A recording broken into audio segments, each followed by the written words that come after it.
Really excited to spend some time with you guys. Just quick show of hands. So you guys, I'm assuming all realtors here, just quick show of hands. Are you guys real estate agents? Everybody's real estate agent. Lenders, any lenders? Obviously, we've got some escrow people there. So thanks, you guys. Our topic today, I mean, this is a different time in the market. I would say it's a time of a little bit of chaos, obviously, with all the news happening.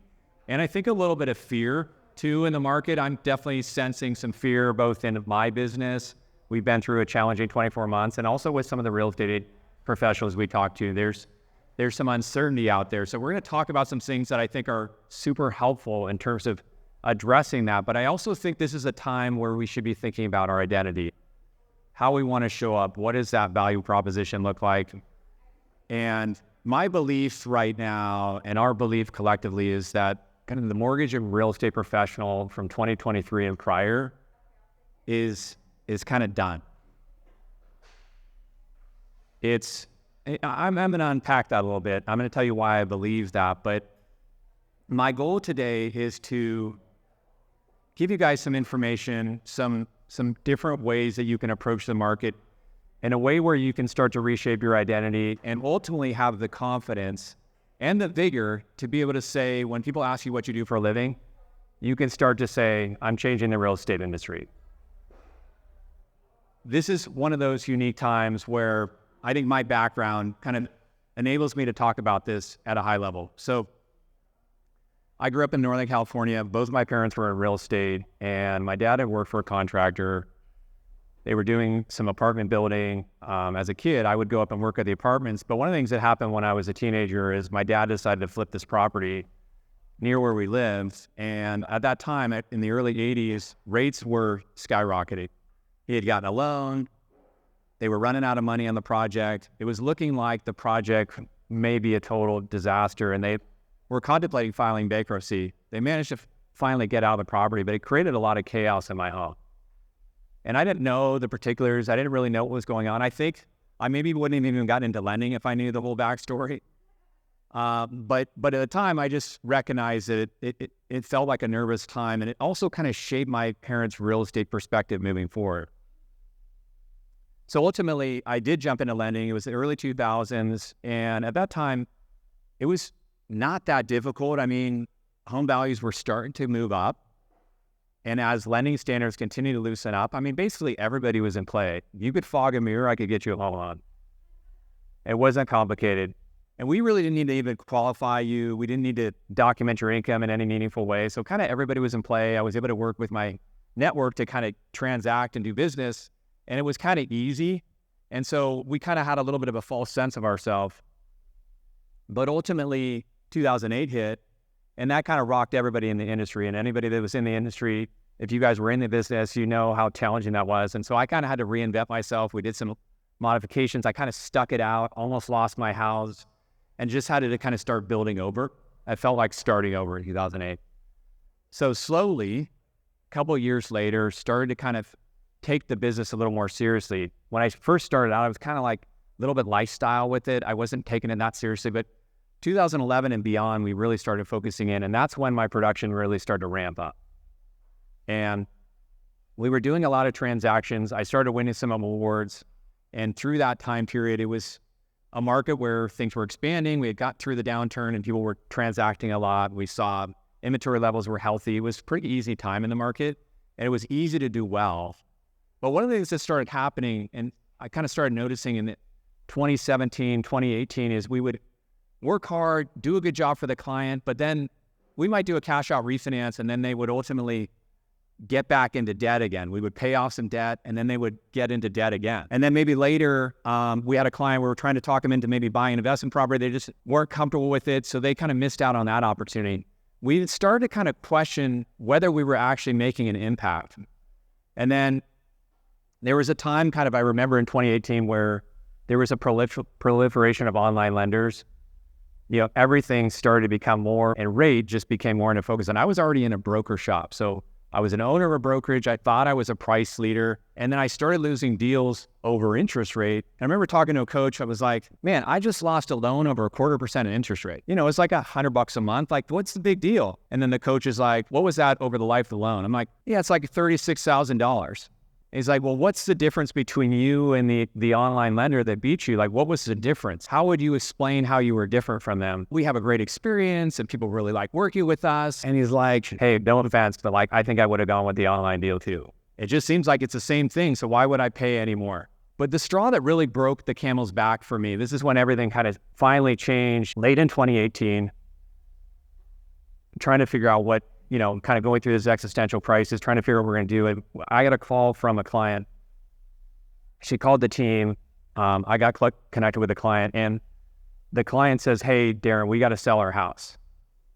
I'm like, well, why are you selling the house? Market's going straight up. You guys have this great house. Why would you sell the house? Maybe you have capital gains. Doesn't sound like it's a good idea. And she goes, Darren, my husband was in a car accident. He didn't make it. We got to sell the house. It was just one of those moments where I had to kind of gather myself, just like right now. And I just felt like, what I said to her is I said, hey, listen, you guys have, life insurance will probably step in right now. Mortgage will get paid off. You'll have some money.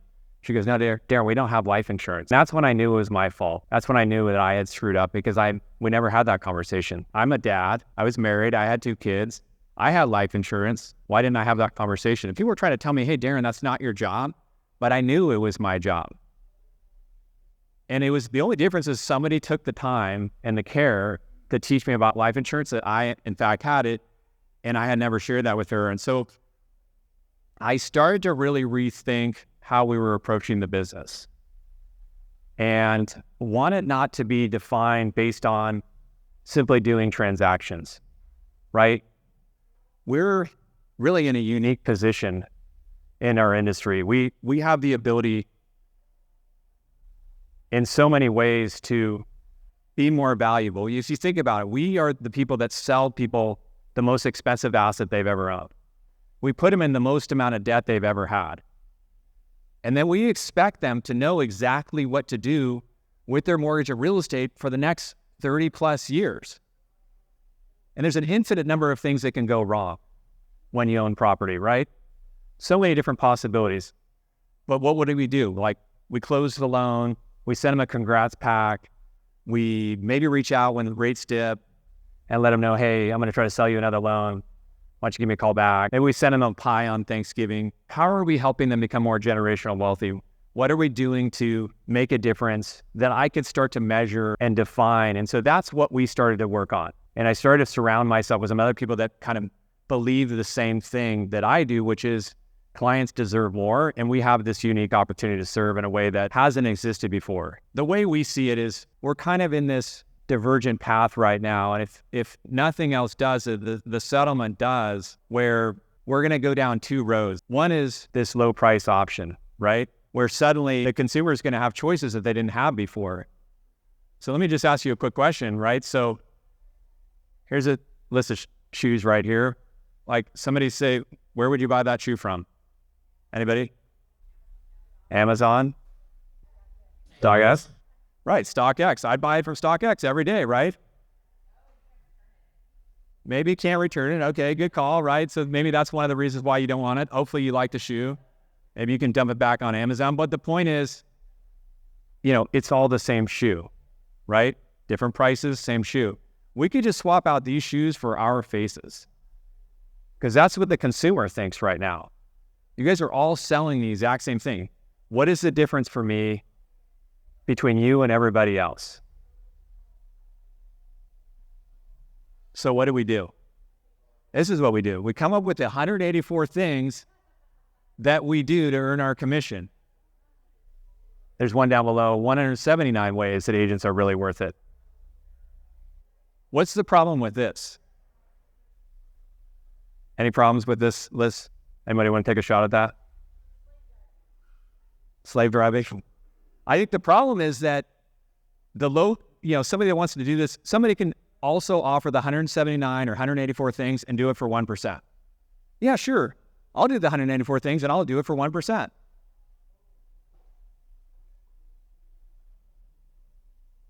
So we have to start changing the product we offer. We have to start changing the conversation now. And I believe that the products we offer have to be difficult. to deliver. If we're doing the same thing as everybody else, we have no way to quantify our value. We're all saying the 174 things, and almost all of it is regarding the transaction itself. How are we going to separate ourselves? How are we going to differentiate ourselves? How are we going to define that unique value? So we have to start changing what we offer. So I'm going to start with kind of a brand new commission script. So we're going to just role play for a quick stack. So I'm going to act like the real estate professional. We're going to imagine you as the buyer. And the buyer says, hey, Darren, yeah, I want to hire you, but you're going to charge me 3%. And I've talked to a few other agents, and they're willing to do the same thing for 1.5%, 2%. I even saw this flat fee thing. The guys that settled in our case, they're offering it for like a fixed cost of like $1,000 to write my offer. Right? Have you seen that? Pretty wild. Yeah. So why would I choose you? And my response is going to be, listen, I agree. I agree that 3% is a lot for me to just handle your transaction. But for a long time, that's what has been the industry norm, right? So sellers have paid for the fee, no big deal. We've gotten away with it. But I want you to understand that whatever fee we agree upon, 2.5%, 3%, whatever we charge you for services, we're not just going to work with you for 30 days of the transaction. We're going to make a commitment to help you for the next 30 years. We're going to help you achieve goals that you didn't even know you had. We're going to help you become more generational wealthy over time by giving you a lifetime advice and guidance. And that's why our customers choose us, because they see us as the most valuable person in all areas of real estate finance. That's the conversation. That's the commitment. That's the script. Now, you don't want to make that commitment if you don't have the ability to deliver that. It's a big commitment, right? 30 years. I don't know about you guys, but that sounds kind of scary. Like, wait, what if I'm not even around for 30 years? Like, that's a long time, right? But I think there's a way to do that. I'm going to show you a little bit about how we're approaching this conversation, how we're delivering value for a long-term commitment, and we're going to get into that. Anytime you're trying to explain your value proposition, I think it's easiest to break it down into 3 simple parts. Consumers tend to remember things in 3s. If you remember that, you're trying to remember things. It's like, I can get kind of 3 things in there. After that, it gets a little fuzzy for me.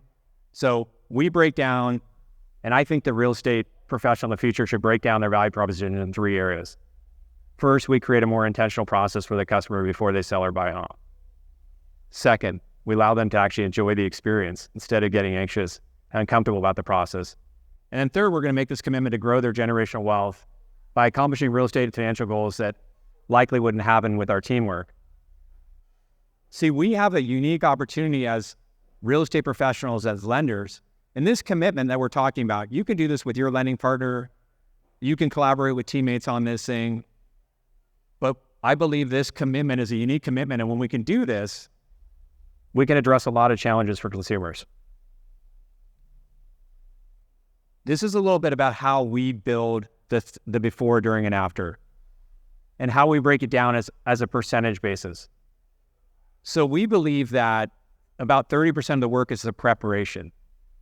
For us, we're going to take clients through a goals and dreams call, a planning conversation. We're going to spend time, whether you're preparing for a listing or working with a buyer, about 30% of it is before. The during part's 10%. That should be the most basic part of the transaction because, candidly, like most people can do that pretty well.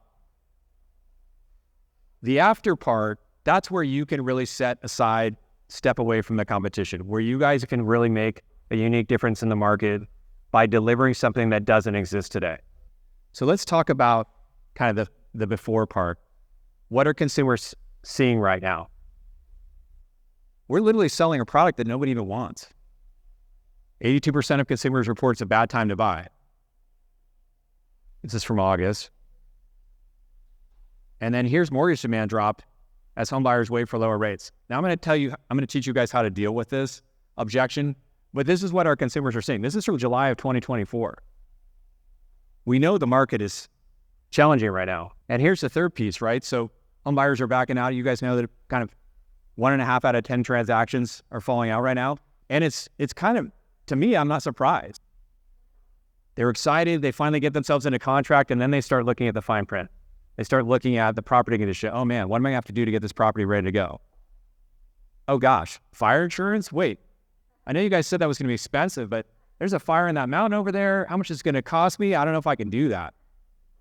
The HOA dues, maybe they're looking at Rancho Mission Viejo and the Melrose is over there. Maybe they're looking somewhere in the Inland Empire. And suddenly, like, the price has moved away from them. Suddenly they got excited, they got into contract, and now they're just saying, hey, I think this is too much. We definitely experience that. So let's look at some of the most common conversations that you guys are having right now. There's really three main categories. It's the kind of not sure, not ready. They're trapped in their home. And they're ready and pre-approved. Yeah. I have ready, pre-approved, and leasing instead of taking on mortgage. We're going to talk about that. We'll get to that. So one of the challenges is, how do I get the not ready yet client? How many of you guys have clients that have considered buying, but they're just not ready for whatever reason? Show of hands. So anybody else working with buyers that are like, no, I'm out. Not quite ready. No, I'm waiting for something to happen, right? How many people said I'm waiting for rates to drop? And we know that. Yeah, who knows, right? Who knows? What are they waiting for? So how do we get this client to engage? So our opinion is that the conversation doesn't need to be that difficult. Because why would they be ready right now? Everything they read, they just read all those headlines. It looks terrible out there. So we need to have a different conversation. We say, hey, Susie, I think it might be a good idea to meet with our financing team. They're going to spend some time with you, ask you some questions. They're not going to run credit. They're not going to try to shoehorn you into a property. They're not going to tell you what to do. They're just going to give you some information, education, and show you what you can do.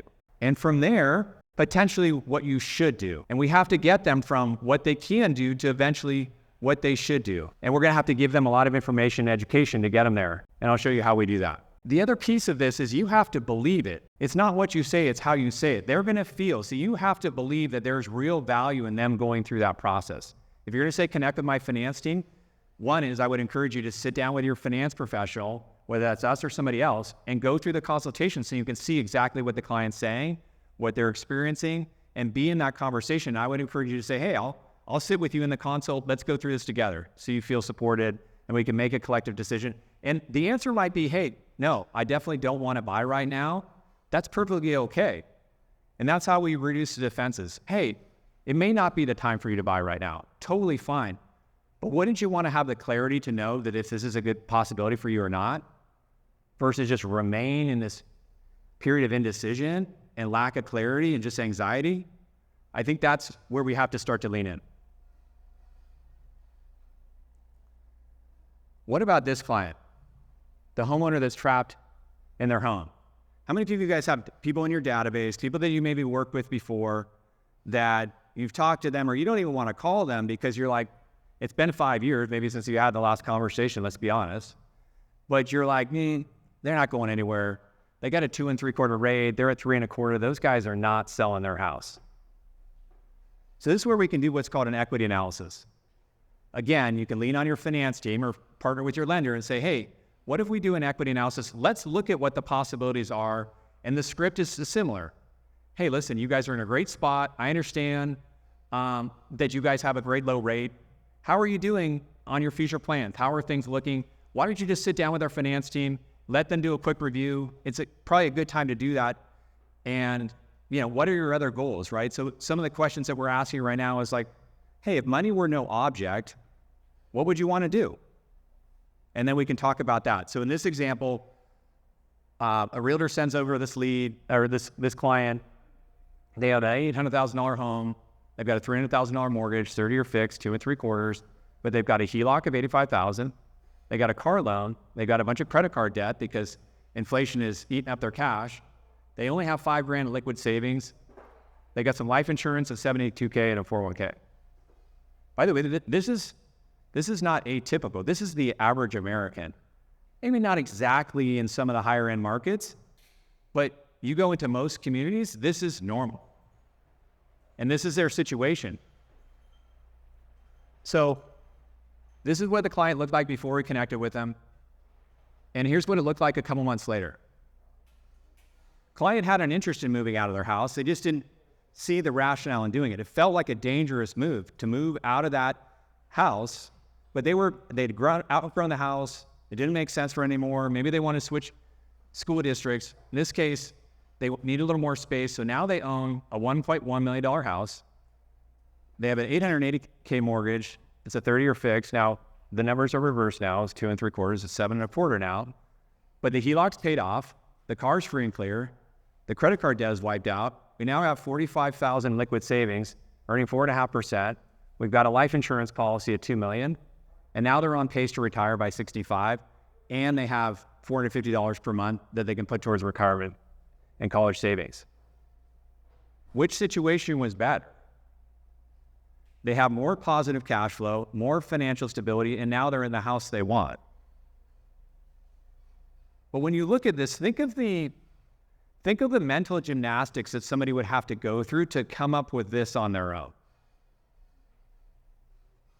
And one of the reasons why we should be reaching out to our database is if they've gone through this and they call you and say, hey, I'm ready to sell and want to buy this other property, like we actually don't deserve our full fee because they've done all the work.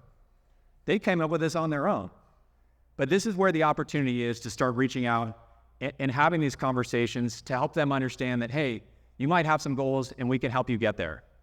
What does the future look like if rate, payment, all that was not a factor, and we could solve this issue for you? So now tell me what's wrong with a client who's ready and pre-approved. You mentioned you have some pre-approved buyers, right? What's wrong with the one that's already ready to go and pre-approved? And lack of inventory, that's one. Yeah. What else? Great comment. Yeah. They're just looking at the market and saying, hey, I could rent. The comment was rent is way less. I could just stay renting. I'm paying $3,500 a month. You want to sell me into a $6,000 mortgage payment? No, thanks. Right? What are the reasons why that ready and pre-approved buyer is maybe not in the right spot right now? Typically what happens with the pre-approved buyer is, and we used to do this, right? We would take credit, income, and assets, kick out the pre-approval letter, they'll run around with their fancy pre-approval letter, but they really don't understand anything beyond that. They've seen the numbers, maybe, but nobody's really spent enough time with them to get them from I can to I must. And the way we do that is we have to understand some more things. We need to not focus on the national economy, we need to focus on their personal economy.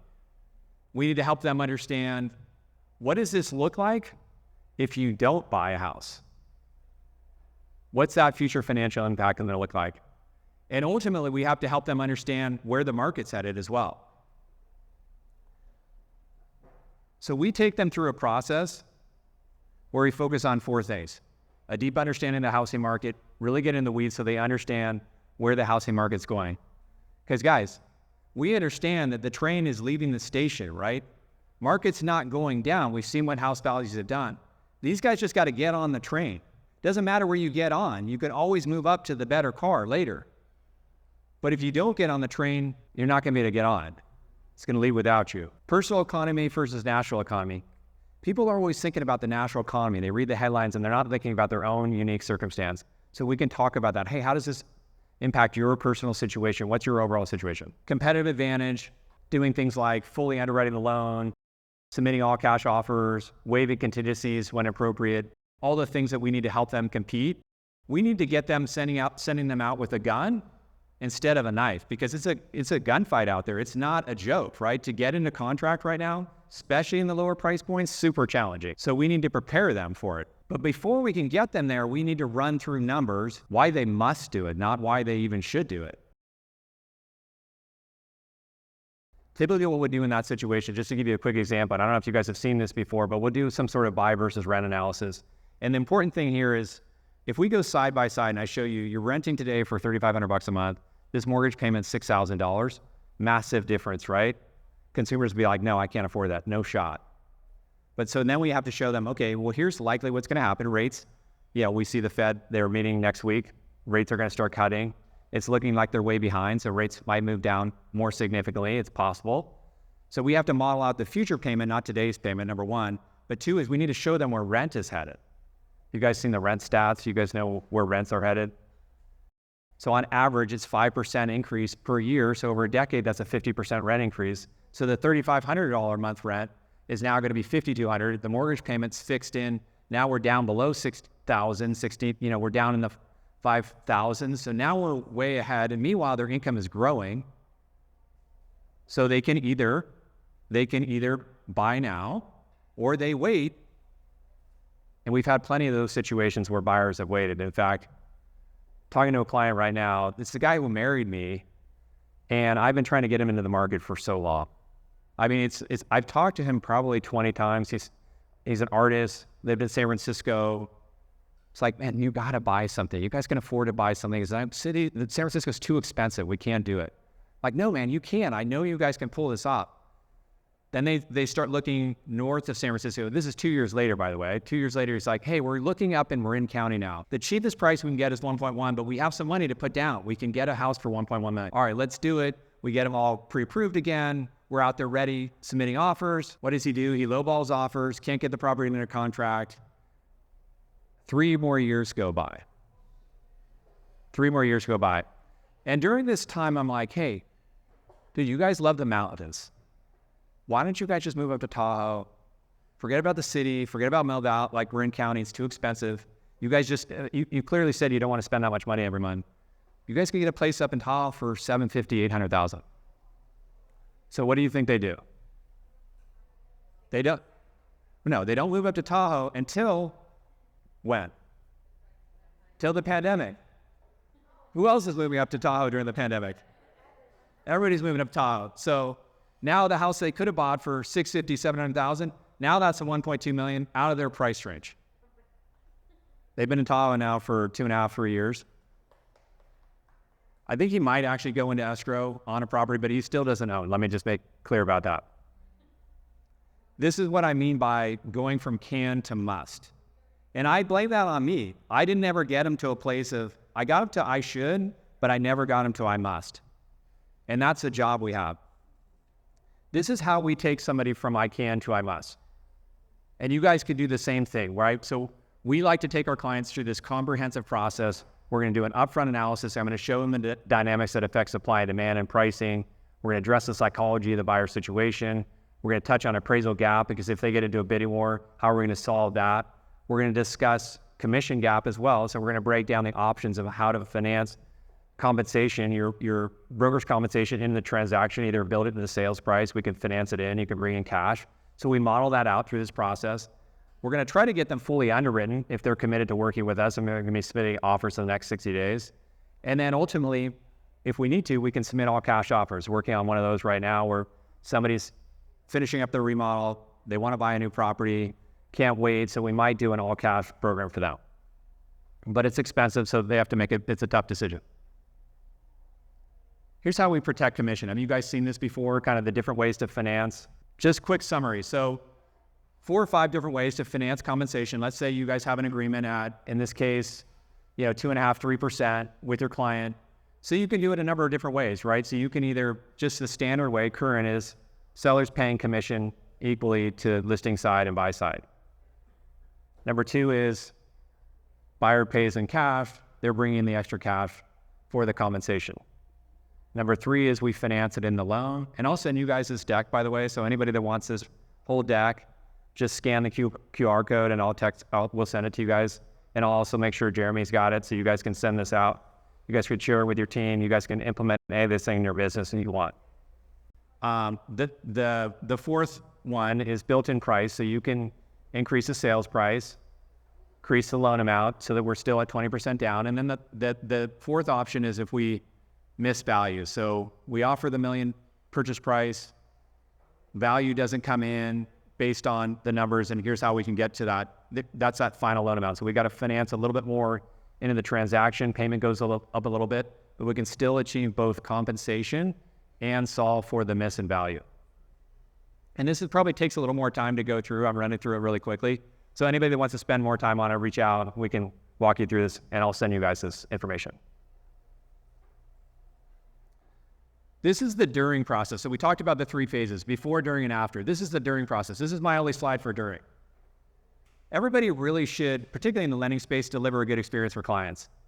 We want them to have the joy of experience of home buying. Not a lot to talk about there. Here's where the real opportunity is, in my opinion. Have you guys ever seen the transaction frequency spectrum? Anybody seen this before? Reasons why it's worth looking at it is, and one of the reasons why, by the way, we don't like to do database calls is because we don't know what to say. We don't know what to ask them when we're calling them. And sometimes because it's been so long since we've done business with them, it feels really uncomfortable. You agree? Yeah. Well, one of the reasons why is because we're so infrequently used, right? Only the mortician is less frequently used than we are. We're right next to the mortician, right? So it's every 10 years, especially with low rates and inventory being frozen. So how do we move over to here? So that we can occupy more mental landscapes, so we can be more top of mind, and so that people consider us for more than just buying and selling houses. If we want to occupy and create brand awareness for our clients, they need to think of us in a different way. I'm just going to share a quick story. So I've done a couple flip properties, owned some investment properties. I've sold 3 properties in the last 2 years. And we're talking about the post-closing process. Of the 5 agents that I worked with during that time period, how many of the 5 do you think have reached out to me once or more since we closed the transaction successfully? I got to vote for 1, 0. Anybody else? Looking for some engagement here. 3. What? 0? 0. Not heard from one of the agents. 0. Maybe they'll invite me to their Christmas party. I think I'll get one. There's one guy who likes to throw a Christmas party, whether you transact with him or not. But that's how I've been connected. So why? He's not going to occupy any mental space for me because he's delivered nothing for me. And I have future real estate goals. I got a kid going to college. I'm going to try to get a condo when my kid goes to school because that's a smart thing to do. The kiddie condo, nice way to borrow money, get my son to build credit, probably can finance his whole college tuition if I do it right, especially if I maybe buy a duplex, who knows? But he's not calling me. Nobody has called me to talk about that.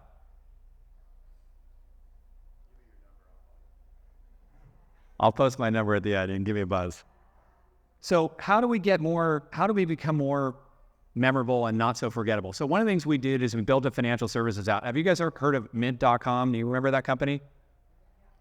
So Mint.com was a free financial app, something you could download that would give you information in the palm of your hand. So we built a financial services app. We co-branded with our lending partners. So if you guys partner with us, we can co-brand you in there. And then they can download this thing, and they can do a lot of nice things with this. They can check their credit, they can view their finances, they can connect their bank accounts, they can get pre-approvals. There's a lot of stuff they can do. And the nice thing is there's no charge for it. It's absolutely free to consumers. Mint.com, they're now owned by Credit Karma, and now they're selling all this stuff. So there's no free financial services app. And I think consumers deserve this today. If you think about where most Americans are with a lack of visibility into their overall credit situation, a lack of visibility into their liquidity, struggling and scrambling with no advice, guidance, or plan. And I think most people would hold up their hand and say, I would love to buy a house. I just don't know how to do it. I don't know how I'm going to get there. This is where we can pull them in and start to craft a plan and let them take some ownership of the process and give them visibility to some data. So one of the things we like is credit, right? Like credit is such a, it's like a black box. Trying to get your credit score all perfect. You ever messed around with that? Like you miss a bill and then trying to get your score back up. It's a nightmare. So this is one of the things we can do. We can start to help them work on their credit. So when they go into Target to buy something and they get an offer for a Target credit card, they're like, no, let me go in my app. Let me see if that's a good idea. Let's see how that's going to affect my credit score. No, I'm not going to sign up for that credit card. Not a good idea. But that's not what happens. Consumers get sold all sorts of stuff. You guys seen Affirm? Now you can finance your transactions, your purchases over the next 36 months. That's why consumers are so squeezed right now, because they're just financing everything. So we can help them with that. The other thing we do is we're tied to a bank, so we have the ability for clients to save money. We had a client that was with Wells Fargo, had about 120,000 post-closing liquidity after they bought their house.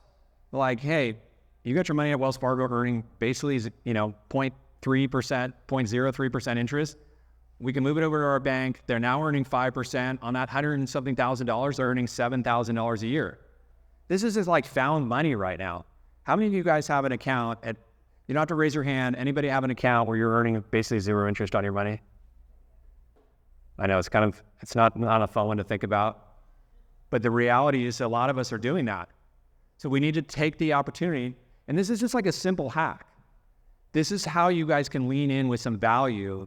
If you help somebody make an extra $7,000 a year, do you think they're going to complain if you're charging 3% on the buyer broker commission? No, because you've just delivered a bunch of value with no expectation. Here's a little more on the credit monitoring through the app. You can see how that works. So you can simulate your score and do some things to kind of set your budget, work on your expenses, have better visibility to it. The other thing we do is we have a home concierge service. Do you guys know what the number one regret is for homeowners? New home buyers? A home warranty? Yeah, probably. I think some people probably have some regrets about that if they didn't get the home warranty, especially if it was paid for by somebody else. Like, yeah, I'll take that. Let me get it for the first year, see how we do. But yeah, nobody's really talked to them about the cost to maintain the property. Average consumer pays right around $8,000 a year. And if somebody just put all their equity in the house, they have no liquid savings, they're going to struggle. And who do you think they're going to be angry with? They're going to be angry with us because I didn't have a conversation about protecting the liquidity post-closing, and you guys didn't tell them, hey, by the way, there's going to be some maintenance costs along the way. Let's make sure we have a plan for that. It's a simple conversation, but these are like the little steps that we need to be doing to kind of up-level ourselves as the real estate professional of the future. And it doesn't take a lot more time. It just takes a different level of care. You guys ever heard of a guy named Ken DeLeon? He's a Bay Area real estate agent. I think in 2019, they were number one in the country for sales volume, number one. So monster team, doing a lot of business. You guys should check out his website. So what makes Ken DeLeon special? Well, number one is they're offering a lot of premium free services to their clients that are meaningful, like high value services that the client doesn't have to pay for. They have an attorney on staff. They have somebody that'll go out and kind of inspect the property and see what you can do with it, because there's a lot of remodels that happen in the Bay Area and people want to redevelop the property. So they're going to go out and be like, okay, hey, we've assessed the property. They have a consultant that'll say, oh, you can probably likely build X on the property. They pay for that. The client doesn't pay $1 for that. They have engineers on staff. They have stagers, planners, legal. All of that is paid for. So when we talk about kind of redefining your value, would you guys consider this to be valuable services, that if you're paying compensation and you're getting this for free, that feels very valuable? These are the things that I want you guys to start thinking about. When I talk about this, some of these things might seem lofty to execute around, but some of the things like the financial services app, the home concierge service that I kind of skipped through but mentioned real quick, is these are almost free services. If you work with us, we'll pay for this on your behalf. The clients that we work with together get this. And this, by the way, just gives them notifications on what they need to do to maintain the property. Hey, change your air filter. When's the last time you guys changed your air filter, by the way? Probably a good time, a little smoky out there. We might want to change the air filter. That's my reminder. That's my little pro tip for you guys today. But the idea is we need maintenance reminders, just like the thing on your dashboard which reminds you to get your oil changed. Homeowners can benefit from this too. So this is a nice kind of freemium service that we offer to clients.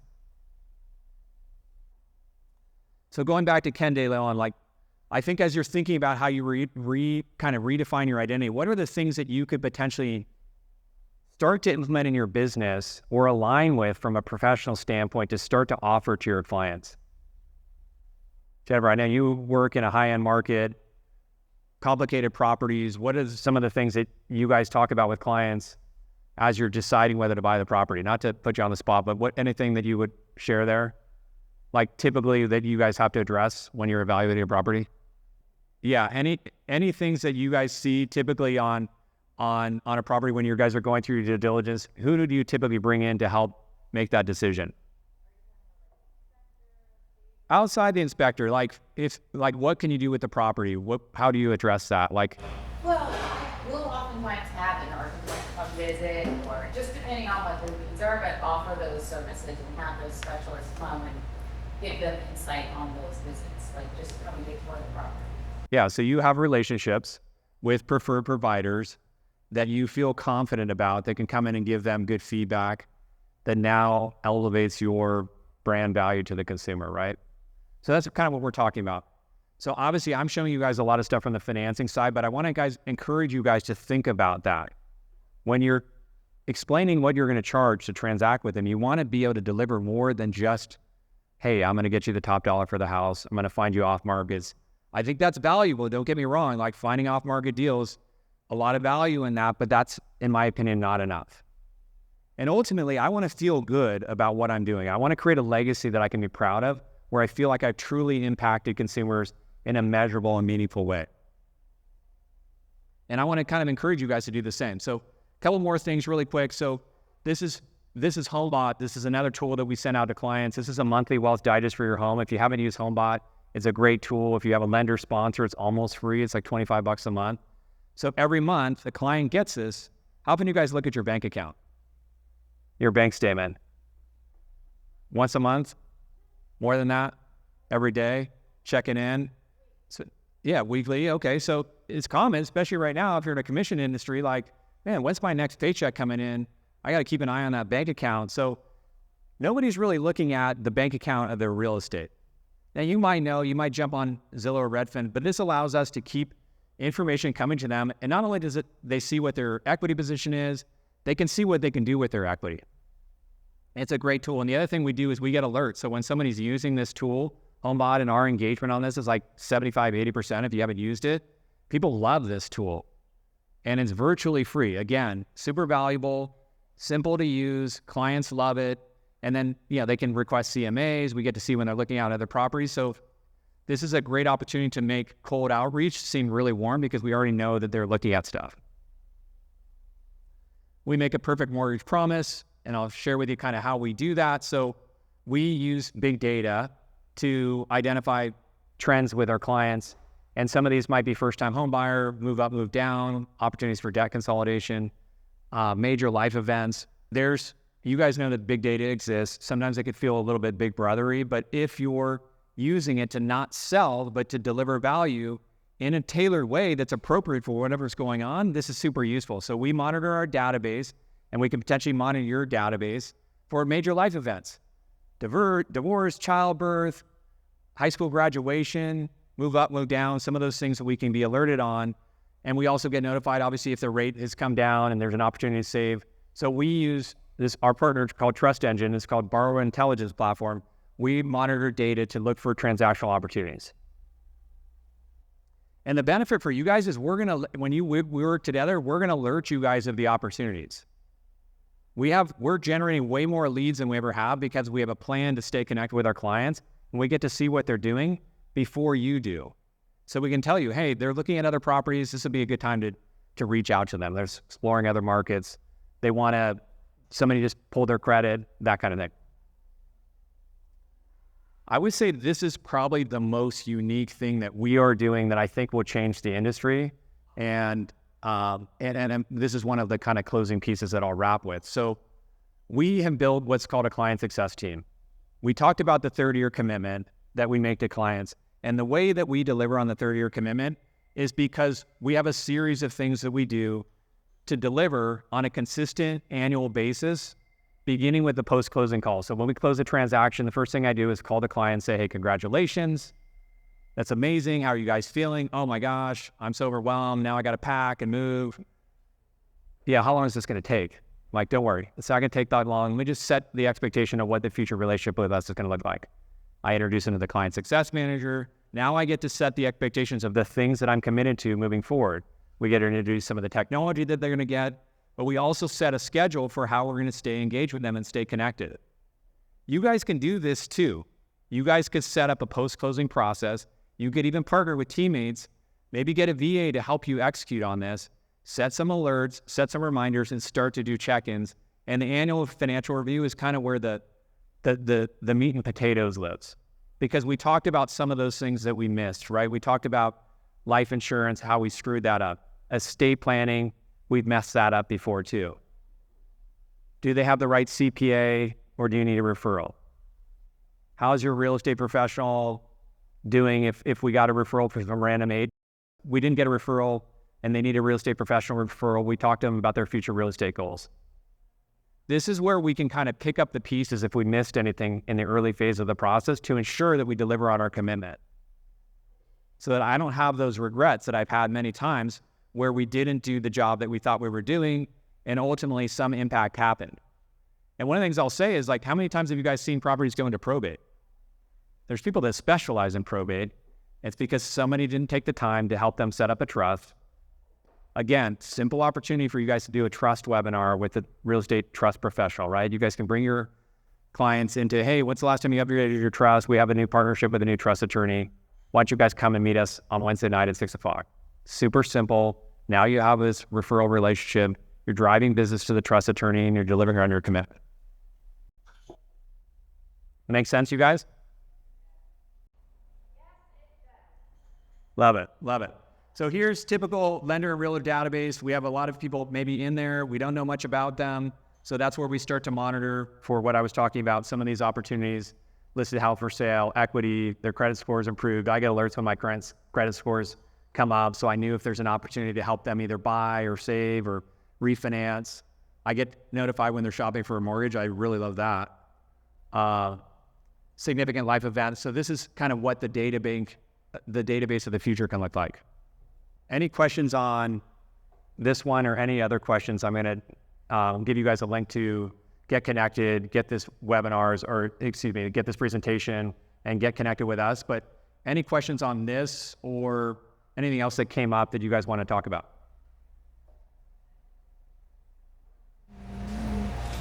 The commission, the financing. Okay, how do you finance the buyer broker compensation? Okay, let's jump back there real quick. And I don't know if I've got the numbers perfectly correct on here because I'm seeing 3% would be 30,000. I've got 215 on there, so I'm assuming that's split. Between there's some compensation, but it's some of it's being paid for by the buyer and some is being paid for by the seller. So I think in these examples, I probably did that, but we could do it either which way. But you have some questions specifically? So I get the first two scenarios. I wasn't sure about the finance part of it, so I just wanted you kind of went over it fast. So just wanted to hear it, what that means. Yeah. Okay. Good question. So so what we typically run clients through is you guys have an agreement with your agent to pay what compensation? Oh, okay. It's 2.5%. Okay. Got it. Let me model out the 5 typical ways that we see that get paid. Number 1 is business as usual, right? Seller pays equal compensation. Next one is paid in cash. Not super common. We're not seeing a lot of that where the buyer's actually bringing in cash. Most agents are going to work, and I assume your agent, based on the feedback I have, is going to work to get the seller to pay their compensation. Third example is, what if they're not willing to, or maybe they're going to give us 1% and we need to finance the rest? How do we do that? So the simple way to do that is to originally we're going to put $200,000 down. Now we're going to finance a little more. So we're going to increase our loan amount to $815,000. Typically in this scenario, to avoid mortgage insurance, we might do something called single pay MI. Single pay MI, so they do a one-time payment of the mortgage insurance premium. Kind of depends. Rates trending down and likely refinance. We might actually take the MI and just have them pay it. Kind of have to do the analysis to see which one makes more sense. Do you understand what I'm saying there? But ultimately, we're going to increase the loan amount. You can see that the payment goes up a little bit, but not a huge difference, right? It's $100 more, but they're not coming out of pocket the $15,000, which is so precious, right? And then ultimately, we're going to go back in, refinance the loan later, and push that interest rate down. Fourth example is we just simply increase the sales price. We're still at 20% down, so you can see the $1,015,000 and the $812,000. And then the third example is where we're financing. Ultimately, we tried to basically bump up the purchase price. So the fifth example is we bumped up the purchase price, but we didn't hit value. The value, so we tried to go to $1,015,000. Appraisal comes in at $1 million. So I put in purchase price at $1 million. The purchase price was actually a little bit higher, but value came in at $1 million. So we had to increase the loan amount a little bit more to offset for that shortage in value, because now my loan is going to be based on $1 million purchase. Well, my purchase price is $1,015,000, but I'm only getting the $1 million valuation, so I have to increase my loan amount a little further to pay for that compensation. And then if you want to go like sidebar on this, we can connect and I'll show you that in more details on a specific situation. But not all lenders pay that though, right? I'm hearing mixed. I just heard like from another lender like Chase, like they were, no, we don't pay compensation. Yeah, so we're not paying the compensation, we're financing the compensation. But yeah, I mean, they may not be. I don't know what their policy is on that. But typical agency loans and most jumbo loans, you can finance it in. Yeah, you're just increasing the loan amount effectively. So you're just increasing the loan amount, and then, and so they're not coming out of pocket for that fee. Yeah. Yeah. Okay. So good question. So the conversation was, I have a listing. The buyer's agent wants to know what commission's being offered. He's been instructed to not advise anybody what compensation is being offered. And what was my response? So my response would be similar to the brokers, which is, we're just accepting all offers. We expect that you have a buyer-broker agreement in place, and submit your offer and submit the best offer you can, and we'll consider all offers. Specifically said, my buyer will not pay my commission. You want to try to work with them. Yeah, so in that case, if he's not willing to pay, then you might have to see if they're willing to pay a price that your seller would accept and still credit the buyer for that compensation. Really, the seller cares about the net proceeds, right? At the end of the day, what I'm caring about as a seller is, hey, how much am I going to get when this is all said and done? That's really all I care about. So where the money goes doesn't make it too much of a difference, but I likely am going to ask, hey, if you want me to pay that now, and I wasn't planning to pay it before, you need to increase the sales price, their offer price, to reflect that. But it's really not the seller's problem. It's really the buyer's challenge in the buyer-broker agreement. They have to sort that out. And they have to focus on properties where they are, in fact, the seller's willing to pay it.